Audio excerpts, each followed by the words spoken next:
Salut à toi. La couche d'ozone est connue de tous, et notamment à cause de son trou grandissant à cause de produits d'origine humaine. Mais est-ce que vous savez quelque chose sur cette couche d'ozone et sur son fameux trou? Dans cette vidéo, on va d'abord voir comment s'est formée cette couche et à quoi elle sert. Et surtout, on va prendre des nouvelles de ce trou parce que ça fait un bout de temps que l'on n'en a pas entendu parler. L'ozone, qu'est-ce que c'est?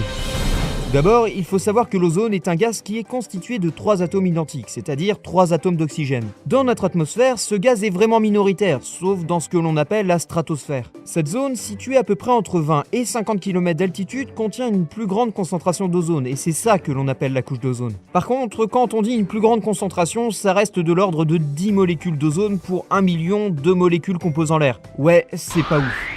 La couche d'ozone absorbe ce que l'on appelle les rayons ultraviolets B, ou autrement dit UVB. Ces rayons ont un effet néfaste sur tous les organismes vivants. Chez l'homme, ils vont provoquer des cancers de la peau, alors que chez les plantes, ils vont réduire la photosynthèse et leur croissance. Et pour montrer l'importance de la couche d'ozone, il faut savoir que sans elle, on peut oublier le développement de la vie sur Terre. Et du coup, on va se demander par la même occasion la raison de la création de cette couche.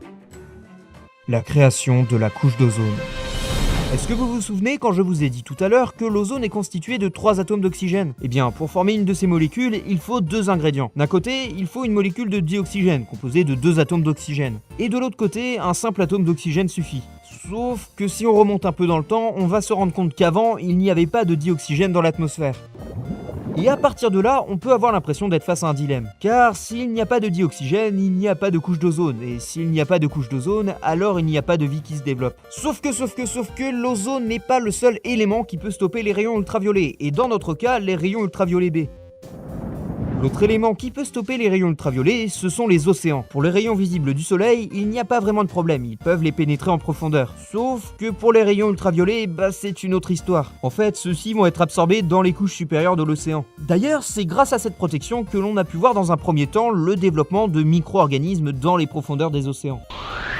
C'est donc sans le savoir que ces micro-organismes ont participé au développement de la vie sur Terre, ouais, rien que ça. En fait, ces organismes vont dégager du dioxygène en créant de la matière organique. Ensuite, ce dioxygène va remonter à la surface et il va progressivement changer la composition de l'atmosphère. On obtient enfin le dioxygène que l'on cherchait tout à l'heure, et maintenant, on va pouvoir comprendre comment l'ozone se forme. En dehors des océans, il va y avoir une réaction entre nos molécules de dioxygène et les rayons ultraviolets. En fait, les rayons UV vont casser les molécules de dioxygène. On va donc se retrouver avec 2 atomes d'oxygène, ce qui est parfait. Car au bout d'un moment, on va avoir des atomes d'oxygène d'un côté, ainsi que des molécules de dioxygène de l'autre. Et pour des raisons de stabilité, un atome d'oxygène reste rarement seul. Il va donc chercher une molécule de dioxygène pour interagir avec lui et former une molécule d'ozone. Maintenant, on sait comment l'ozone se forme, mais il faut savoir qu'on peut la détruire. Quand elle va absorber des rayons UV, la molécule d'ozone va être brisée. Et on va se retrouver avec un atome et une molécule, comme avant la formation de notre molécule d'ozone. On est donc face à un équilibre naturel qu'il faut éviter de déranger. Le trou dans la couche d'ozone.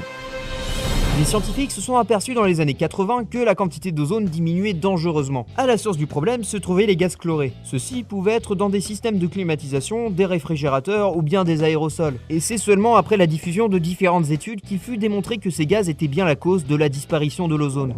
Ce trou est présent au-dessus du continent le plus froid de notre planète, c'est-à-dire l'Antarctique. Du coup, pour éviter la propagation de ce trou à d'autres endroits du globe et surtout pour essayer d'enrayer le problème, un traité international fut conclu en 1987. Son but étant bien sûr d'interdire les gaz étant à l'origine de la disparition de l'ozone. Mais du coup, ça va bientôt faire 30 ans que ce traité est actif, et où en est la situation maintenant?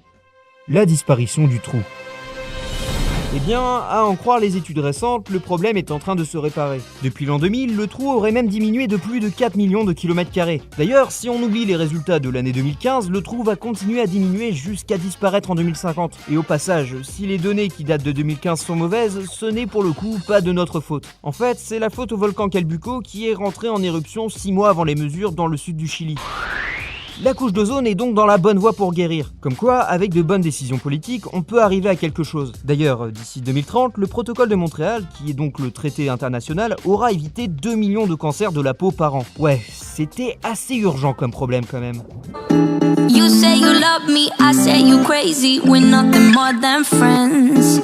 You're not my lover, more like a brother. I know you since we were like 10. Yeah, don't mess it up, talking that shit. Only gonna push me away, that's it. When you say you love me, that made me crazy. Here we go again. Don't go look at me with that look in your eyes.